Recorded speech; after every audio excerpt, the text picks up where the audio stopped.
L'association savoyarde des classes de découverte a repris la gestion des nivéoles en novembre 2019. En mars 2020, avec l'apparition du Covid, on a coupé net à toute l'activité qui était pourtant bien partie.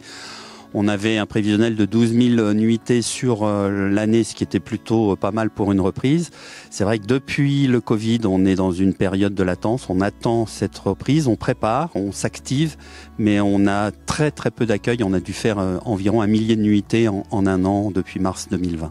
Ça ne permet pas de faire tourner un établissement comme ça ne permet pas de motiver les équipes, ça ne permet pas de rentabiliser forcément les investissements. Pour autant, ça nous occupe, ça nous maintient en activité et ça nous fait travailler sur l'accueil 4 saisons, puisqu'il y a le Covid, mais il y a les conséquences secondaires du Covid, avec notamment la fermeture des remontées mécaniques, et voir donc tout ce qu'il est possible de faire hors remontées mécaniques. Ça nous renvoie aussi sur l'activité printemps, l'activité été, l'activité automne. Donc tout un travail de fond qui, j'espère, portera ses fruits très bientôt. L'avantage des nivéoles, c'est qu'on est d'abord dans un site qui est très naturel, très empreint du parc des Bauges, de nature, de calme. Et donc cet environnement-là, c'est déjà un vrai luxe quand on vient d'ailleurs, quand on vient des villes.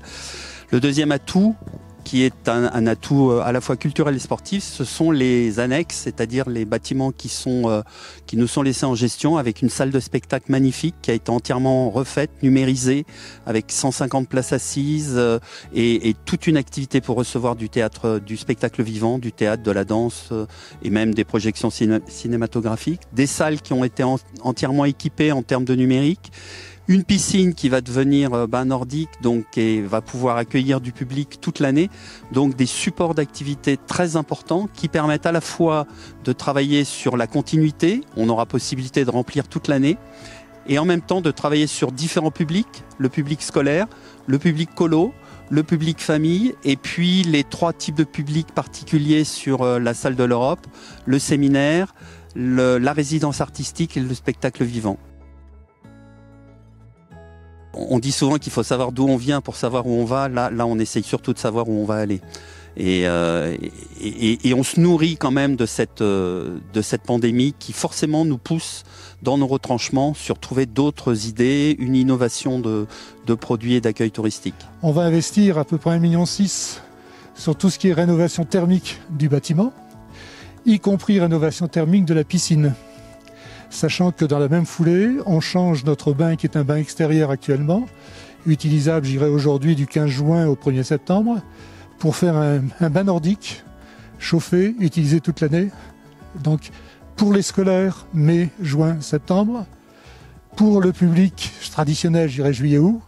Et tous ceux qui viennent au ski et qui, à 4h de l'après-midi, seront bien contents de plonger une tête dans de l'eau à 29 degrés ou d'aller au sauna à côté. On est complètement prêt. On est prêt. Alors, dès qu'on nous autorise à rouvrir, parce que la grande problématique pour l'instant, c'est ça.